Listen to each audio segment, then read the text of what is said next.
La collection High-Tech Challengers, c'est Concorde, un avion de rêve qui tous les jours franchit l'Atlantique à plus de 2 fois la vitesse du son.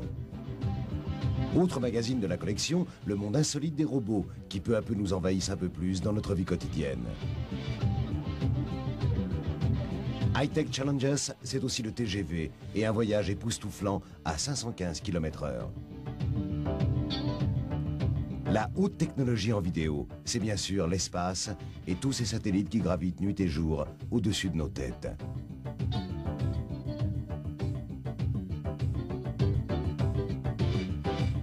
Le Rafale, l'avion invisible français et bien d'autres hautes technologies sont aussi dans la collection High-Tech Challenges.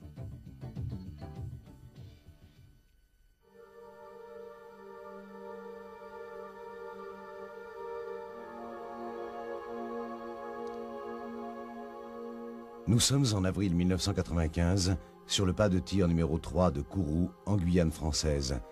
Un événement pour les Européens de l'espace qui procèdent alors au premier lancement de leur toute nouvelle fusée, Ariane 5.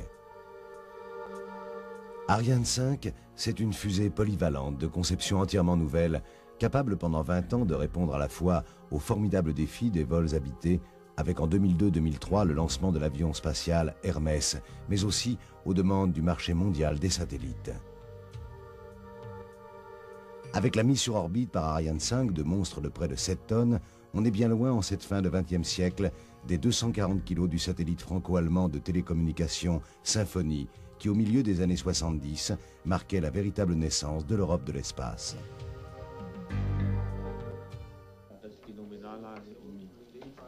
Der Satellit hier von der Erde den Abstand von 36.000 Kilometer hat. Symphonie, c'est 10 ans après le lancement du premier satellite artificiel de la Terre, Sputnik 1, le 4 octobre 1957, le véritable point de départ de la conquête de l'espace par les Européens. Pour les Français, l'espace s'appelle alors Amaguir, dans le Sahara, leur centre de lancement. Diamant, leur fusée, et Astérix, leur premier satellite qui ne pèse que 38 kilos. Pour répondre au milieu des années 60 à la très forte demande en matière de télécommunications, la France et l'Allemagne décident de lancer en commun le premier programme européen de satellites de télécommunications. Ce sera le programme Symphonie. En 1967, un consortium industriel franco-allemand est constitué. Il sera formé de 3 sociétés allemandes, MBB, Siemens et AEG, et de 3 sociétés françaises, Aérospatiale, Thomson CSF et Lasat. Le consortium devra étudier, développer et construire un prototype et 2 modèles de vol. Le but essentiel du programme Symphonie étant de permettre aux industriels des 2 pays d'affirmer leurs compétences dans le domaine des satellites de télécommunications, mais aussi d'expérimenter très largement les champs d'application et d'utilisation futurs de ce nouveau mode de transmission. Au début des années 70, les 2 modèles de vol sont prêts. Reste à trouver une fusée pour les lancer. Les Européens, qui ne possèdent pas encore Ariane, sont alors obligés de se tourner vers les Américains. Réponse de la NASA, d'accord, mais à la condition expresse de ne pas utiliser Symphonie à des fins commerciales, mais seulement éducatives et expérimentales. En 1974 et en 1975, les 2 satellites prendront ainsi le chemin de Cap Canaveral et de l'espace.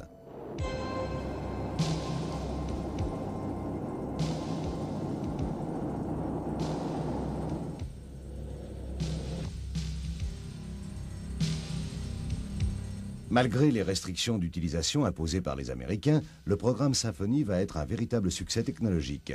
Dès la mise sur orbite des satellites, les résultats dépassent toutes les espérances les plus optimistes. Pour la première fois en Europe, des programmes de télévision à caractère éducatif et pédagogique sont transmis de France et d'Allemagne à destination des pays d'Afrique noire comme le Gabon ou la Côte d'Ivoire.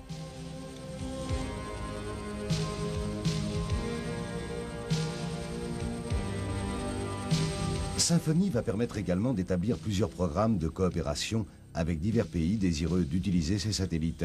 Ce sera le cas notamment avec l'Inde et l'Organisation de recherche spatiale, l'ISRO, ce qui nécessitera le déplacement en orbite d'un des 2 satellites Symphonie 1 de l'océan Atlantique à l'océan Indien. Symphonie, c'est aussi désormais la possibilité pour les Européens de communiquer avec les autres continents.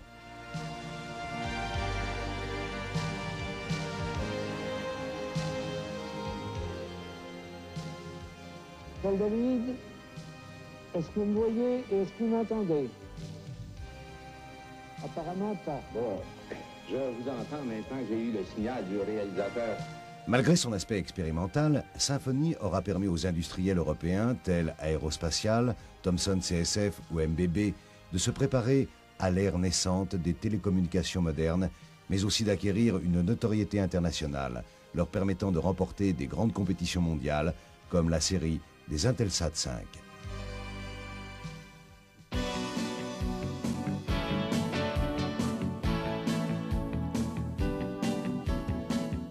Un drapeau américain flottant à Kourou sur le centre spatial des Européens, qui aurait pu imaginer cela quelques années auparavant? Nous sommes en 1983 et les Européens s'apprêtent à lancer avec Ariane le premier satellite international de la série Intelsat 5, un programme de coopération entre l'américain Ford Aerospace, le français Aérospatiale et l'allemand MBB. Avant le départ d'Intelsat pour l'espace, comme pour tous les satellites, les ergoliers en scaphandre autonome vont remplir ces réservoirs d'hydrazine, le carburant qui va permettre, tout au long de la vie du satellite dans l'espace, de le maintenir à poste à 36 000 km par rapport à la Terre. Intelsat va ensuite être mis en place tout en haut d'Ariane, puis il sera enfermé dans une coiffe qui le protégera lors de la traversée des couches denses de l'atmosphère. Intelsat 5, c'est un monstre de près de 2 tonnes, haut comme un immeuble de 2 étages, capable d'acheminer simultanément entre 2 continents, 2 chaînes de télévision couleur et 12 000 circuits téléphoniques. En 25 ans, la masse des Intelsat va passer de 40 kg pour le premier, appelé Early Bird, l'oiseau du matin, à près de 4 tonnes pour la série actuelle des Intelsat 6, le prix des communications intercontinentales ayant été, pendant la même période, divisé par 20. Sur les 15 satellites de la série des Intelsat 5, qui permettent aujourd'hui encore les grandes retransmissions de télévision entre les pays du monde entier, 10 ont été lancés par des fusées américaines Atlas Centaur, 5 par Ariane.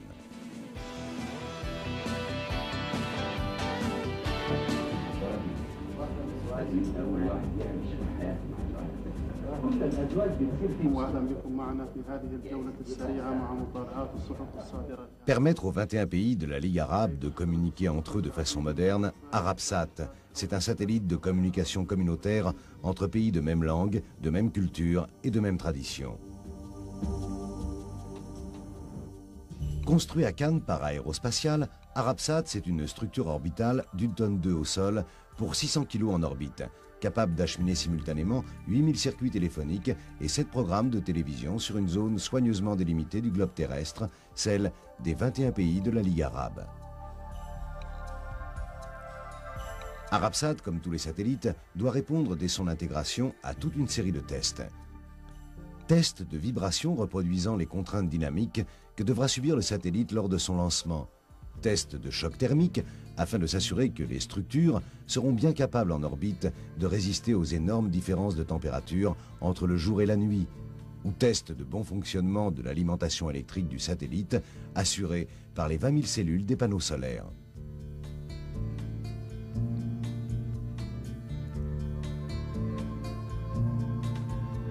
Une fois déclaré bon pour le service, Arabsat, comme tous les satellites, est mis en conteneur pressurisé puis chargé à bord d'un avion cargo à destination de Cayenne. Il y rejoindra la fusée Ariane, chargée de le lancer, qui, elle, est arrivée en Guyane par bateau en provenance de l'Europe où Ariane est construite. Enfin, c'est par convoi routier exceptionnel que le satellite va parcourir les 60 km qui séparent l'aéroport de Cayenne du centre spatial guyanais. Puis, nouveau test dans des bâtiments spéciaux à Kourou, afin de s'assurer une dernière fois du bon fonctionnement du satellite. Comme il s'agit pour ce tir d'un lancement double, c'est-à-dire de la mise sur orbite de 2 satellites par une même Ariane, Arabsat va être placé à côté de son compagnon de voyage, ici Brasilsat. Les 2 satellites vont être ensuite transférés en zone de lancement, où aura lieu pour la première fois la rencontre satellite-lanceur. Et c'est, protégés sous leur coiffe, tout en haut d'Ariane, que les 2 satellites attendront l'heure du lancement. Sont ouverts.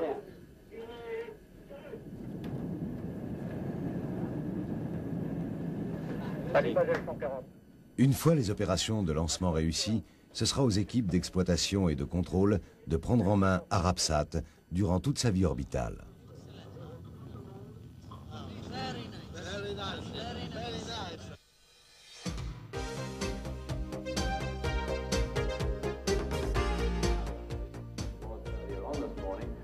another little sequence. Sieht, diese Wolken erreichen morgen den Südwesten Deutschlands. Petite dépression gentille, quelque part au milieu de l'Atlantique.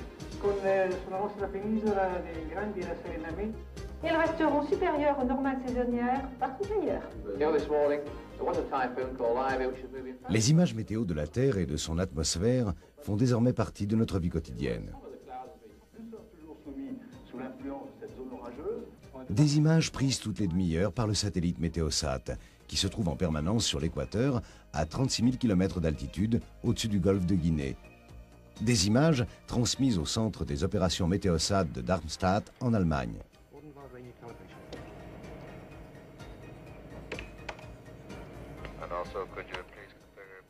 Images d'observation du disque terrestre dans la bande visible, mais aussi dans l'infrarouge, analysant plus particulièrement soit la vapeur d'eau qui entoure la Terre, soit les températures des terres, des océans et des nuages dans la zone de couverture.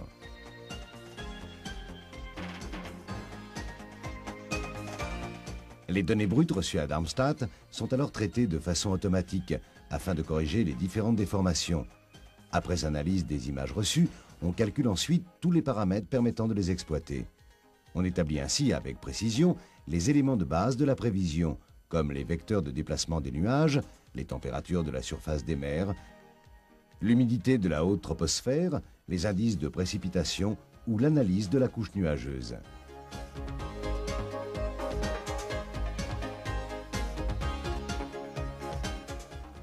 C'est aujourd'hui un des satellites européens de la série Météosat qui assure en partie la veille météo des États-Unis.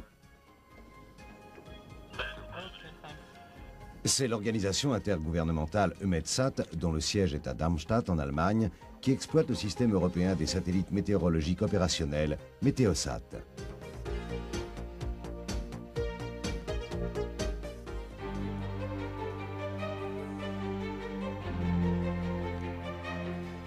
Ce voyage dans l'espace de Météosat et de deux autres satellites ici en juin 88 par la première Ariane 4 commence par la mise à feu des moteurs de la fusée.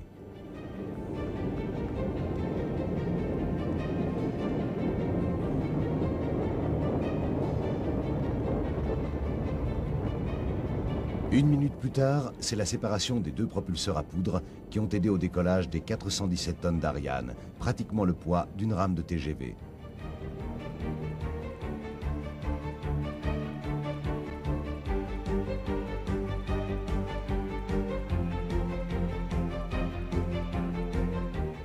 Deux minutes et demie après le décollage, c'est au tour des propulseurs, cette fois à carburant liquide, de se séparer de la fusée, toujours propulsée par les 4 moteurs de son premier étage. Séparation du premier étage et allumage du deuxième. Ariane est déjà à près de 100 km d'altitude. Après l'éjection de la coiffe, c'est le premier contact de Météosat avec le vide spatial.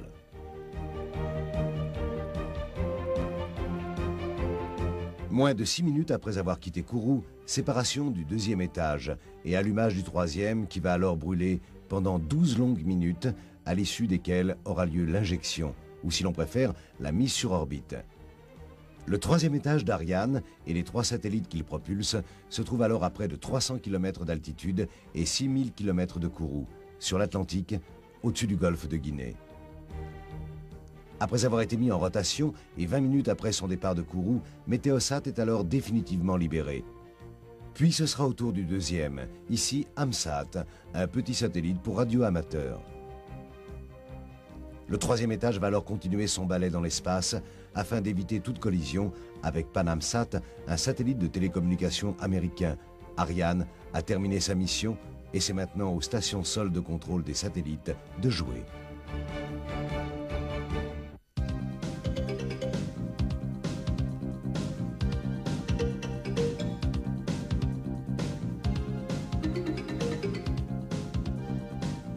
Dix ans après avoir lancé ensemble le programme Symphonie, Français et Allemands décident en 1981 de coopérer une nouvelle fois à la réalisation d'un programme de 2 satellites aux caractéristiques communes, TDF pour la France et TVSAT pour l'Allemagne.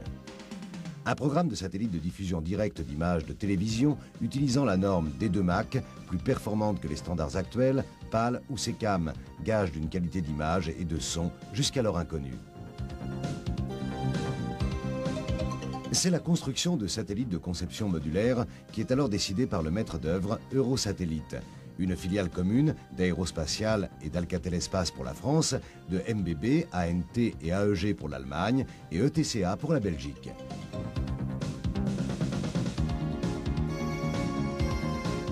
En octobre 88, après bien des discussions au sein de la classe politique française, TDF-1 prendra le chemin de l'espace.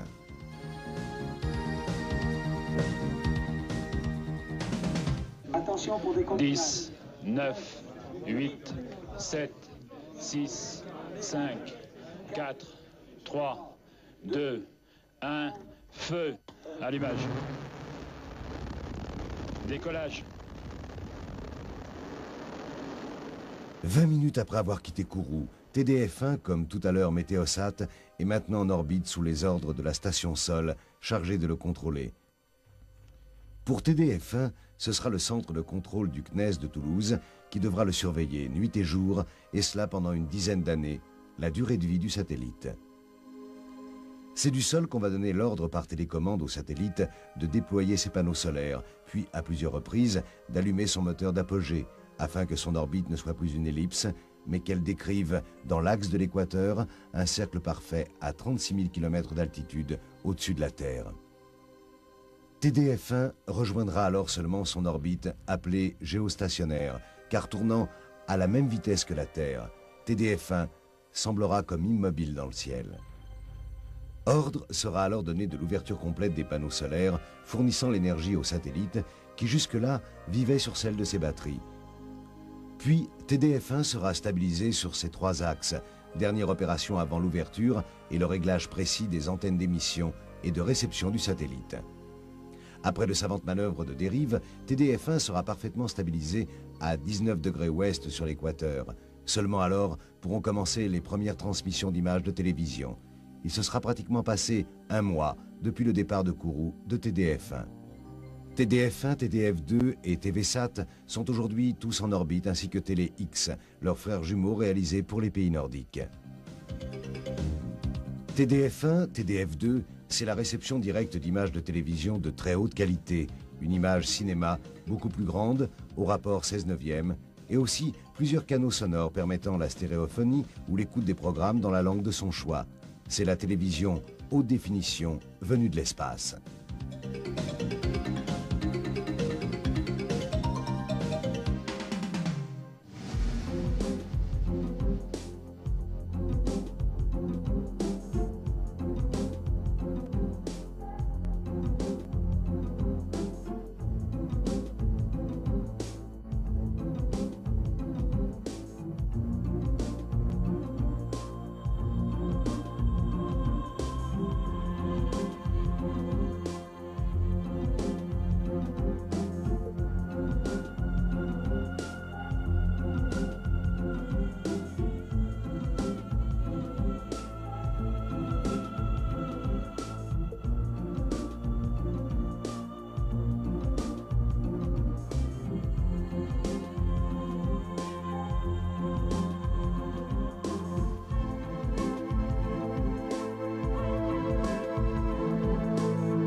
Bonjour Annie, est-ce que vous pourriez me passer Françoise, s'il vous plaît? Il y a Pierre-Luc normalement. Les télécommunications spatiales à l'échelle européenne, c'est l'affaire d'Eutelsat, dont le siège et le centre d'exploitation se trouvent dans la tour Montparnasse à Paris. Son centre de contrôle est à Rambouillet. Eutelsat, l'organisation européenne de télévision par satellite, compte aujourd'hui 28 pays membres.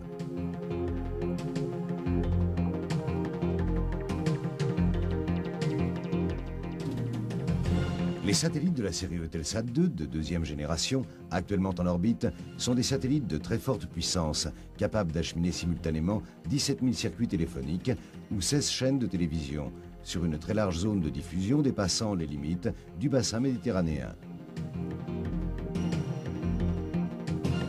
Tout comme TDF, Eutelsat 2 est de conception modulaire, une sorte de mécano-spatial qu'on peut modifier en fonction de la demande des clients. C'est ce qu'ont fait les industriels du programme européen pour Turksat, en proposant à la Turquie un satellite de télécommunication directement dérivé d'Eutelsat. Organisé autour d'un tube central qui assure la rigidité de l'ensemble et abrite les réservoirs de carburant, un satellite de type Eutelsat 2, c'est une sorte de plateforme modulaire, constituée de systèmes spécialisés pour la régulation thermique, la propulsion, la télémesure et la télécommande, le contrôle d'attitude et d'orbite, sans oublier les deux immenses panneaux solaires pour l'alimentation électrique du satellite en orbite.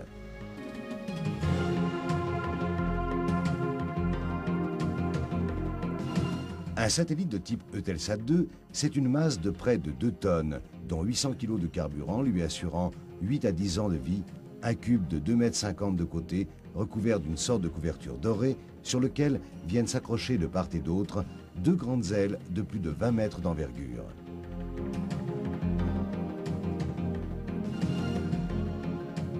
Dernière pièce vitale d'un satellite de télécommunication, le répéteur et les 2 antennes, sortes de grands miroirs qui permettent de recevoir les signaux des stations de télévision, de les amplifier avant de les réexpédier vers la Terre à destination des téléspectateurs.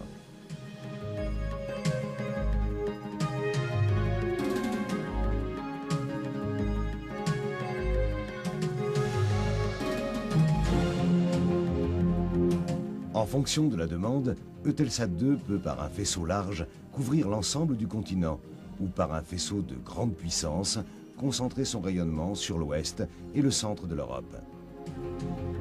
Eutelsat 2, c'est pour les années 90 un programme de 6 satellites permettant aux Européens de communiquer entre eux.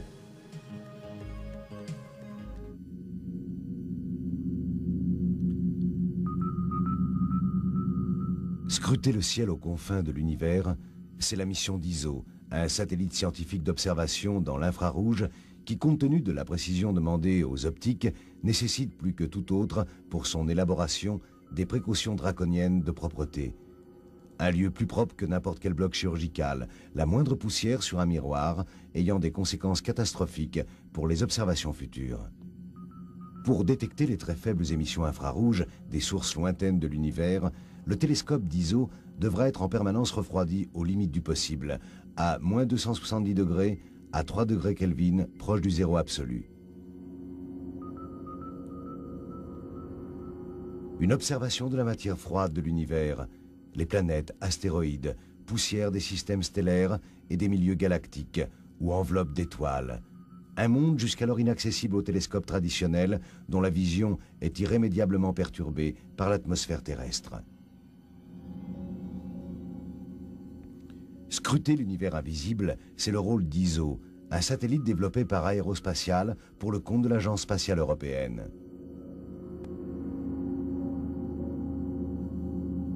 Toutes ces technologies, développées notamment en matière de qualité des moyens optiques de détection, permettent désormais de faire Hélios, le premier satellite d'observation militaire français, qui servira également à l'Italie et à l'Espagne.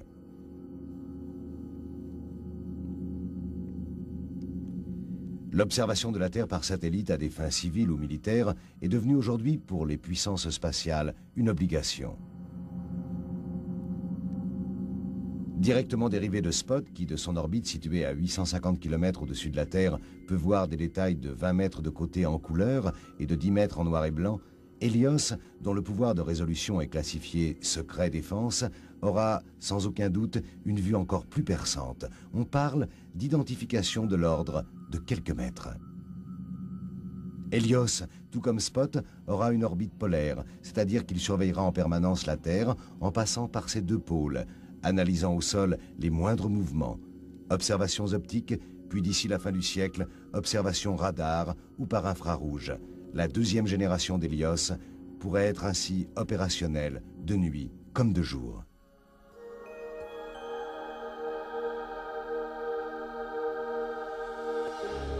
Avec la sonde Huygens, du nom de l'astrophysicien qui en 1656 a découvert l'anneau de Saturne, c'est le monde fabuleux des satellites d'un autre genre. Celui des sondes interplanétaires dont la mission est de parcourir l'univers dans le seul but de faire progresser la connaissance. Après un voyage de 7 ans à bord du véhicule spatial Cassini réalisé par la NASA, la sonde Huygens sera littéralement éjectée de Cassini et dirigée vers Titan, le plus gros des 17 satellites naturels de la planète Saturne. Titan, une sphère orange encore bien mystérieuse de 5000 km de diamètre.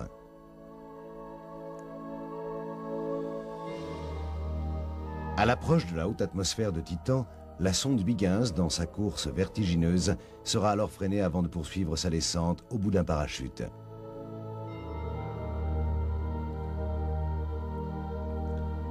Avant de s'écraser sur Titan, Huygens n'aura alors que quelques heures pour décrire ce monde qu'on pense aujourd'hui glacé, à l'atmosphère opaque, mais dont la composition pourrait être voisine de l'atmosphère primitive de la Terre.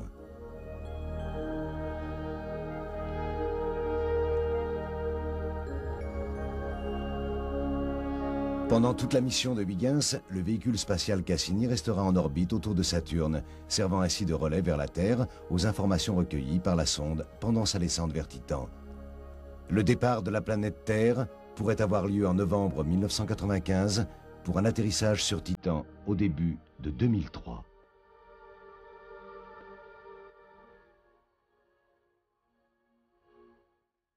Le monde fabuleux des satellites, c'est enfin celui des vaisseaux spatiaux habités, en orbite basse, évoluant entre 300 et 500 km seulement de la Terre.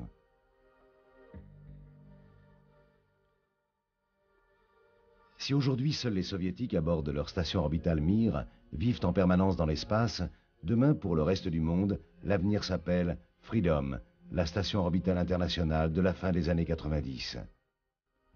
Pour les Européens, l'espace habité, c'est Columbus, le laboratoire orbital auquel viendra s'arrimer de temps à autre Hermès, l'avion spatial chargé de transporter hommes et matériaux vers ces stations du futur. Des infrastructures spatiales en orbite, appelées MC, évoluant à la vitesse de 30 000 km/h par rapport à la Terre, qui auront leur zone de travail, de repos et de loisirs.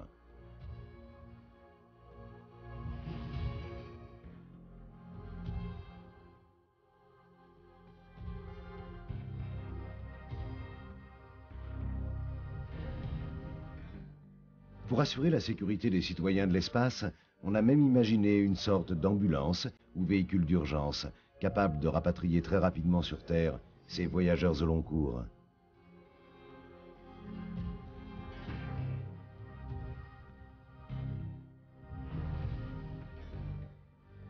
Ces véritables cités du ciel du 3e millénaire, sortes de villes satellites de la banlieue de la Terre, deviendront alors les stations-service des sondes interplanétaires, des relais spatiaux abritant le temps d'une étape leurs équipages en route pour d'autres planètes. En 2010, ces immenses satellites de la Terre pourraient être le point de départ des hommes partant établir des colonies permanentes sur la Lune, et 10 ans plus tard, en 2020, ils pourraient voir passer d'autres hommes en route vers la planète Mars.